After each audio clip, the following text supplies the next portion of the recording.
Ladies and gentlemen, how's it going? Once again, I am your friendly neighborhood basement dweller, Nev from Nev's Tech. But don't worry, ma'am, I am from the internet, and today I want to take you back to a time before internet on mobile, well, at least easily. Today we're taking a look at an iPAQ H5550 128 megabyte unit personal computer.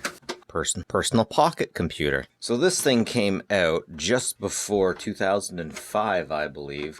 This particular unit was donated to me by a friend, and that friend's neighbor was just about to throw this out, but decided that somebody out there probably likes this. Oh, that's a little piece of posterity right there. Anyways, I have a feeling that somebody got this unit with a computer. You used to pay like $5,000 for a really good computer, and they would throw something like this, and IBM was known to do it with Palm Pilots. Yeah, take you back to a time just before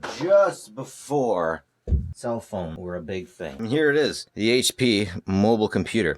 There are some people that had a really big deal out of this. They'd have another keyboard. LGR had one of these, and he actually had a keyboard for it, and he would take notes in his university classes with it, and then he could load it up on his PC when he came home. Now, one definitely disadvantageous part about this is the fact that you can't just plug this into there. You need to carry the adapter around with you, and the adapters are freaking expensive. If you want to get a second one, it was about $50, and in those days that was basically about what would you say, about $75. These things were freaking hard to charge, but there's something about it that I love so much. All right, so check out this sexy stuff. Pacha, just like that. You got your stylus here. Now this isn't like the touchscreen that we have these days. You notice nothing's happening here.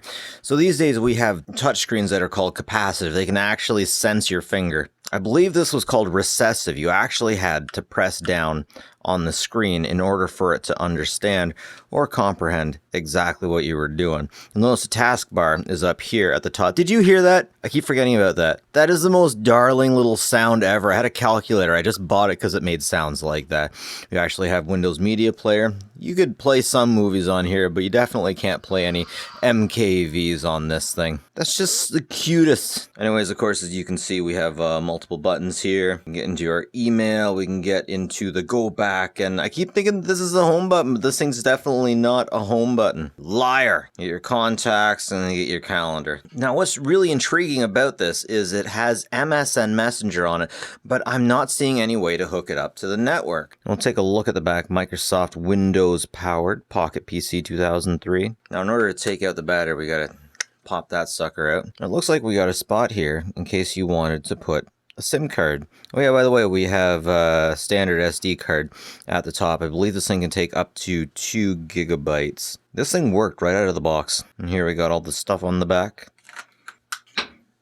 3.5 headset for whoever wants to play as many MP3s as you can put on a 2 megabyte card, 2 gigabyte card. Huh, okay, so I'm wondering what this is. So we have the charge here that'll come from the dock, but what do you put in here? Maybe this is where LGR was plugging in his keyboard. A lot of people use this basically as a laptop, which is freaking amazing. So one thing I keep wondering, if this thing didn't have Wi-Fi, what's up with this thing? Kind of looks like it's supposed to be an antenna. Of course, you got your volume here on the side. This thing just totally takes me back. So here we got the system settings. Yeah, released in 2003, I believe. This is a 126 megabyte version. 126 megabytes, lol. It's intriguing that it comes with Bluetooth, because I can't imagine what you would have used Bluetooth with back in the day. Must have just been for headsets. Oh yeah, this thing has infrared too.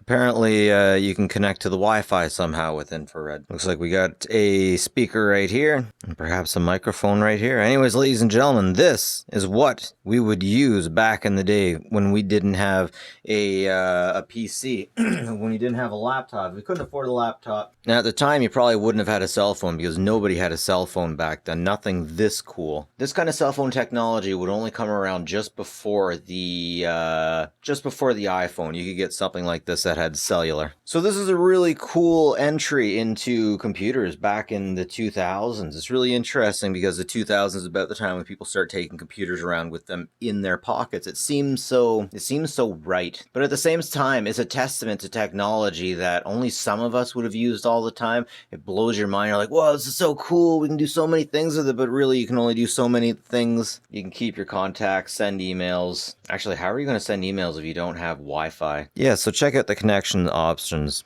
Bluetooth dial-up modem?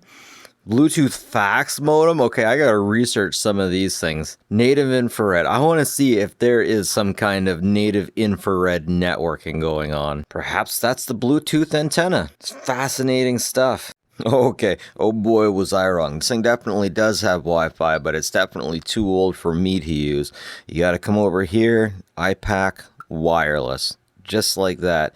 And if you get in here, this is where you can connect to the wireless. But once again, this has such an old version of Wi-Fi that my router security won't let it connect. But there is Wi-Fi. It's just in a place I did not think to look for it. I thought to look for it in settings. Not here. But only so much that you could actually do with it. Still, it's a really interesting, really intriguing piece of technology. I think it's really cool. From time gone by. Anyways, ladies and gentlemen, that's it for me. Neff from Nev's Tech Bits. Take it easy. Take care of each other.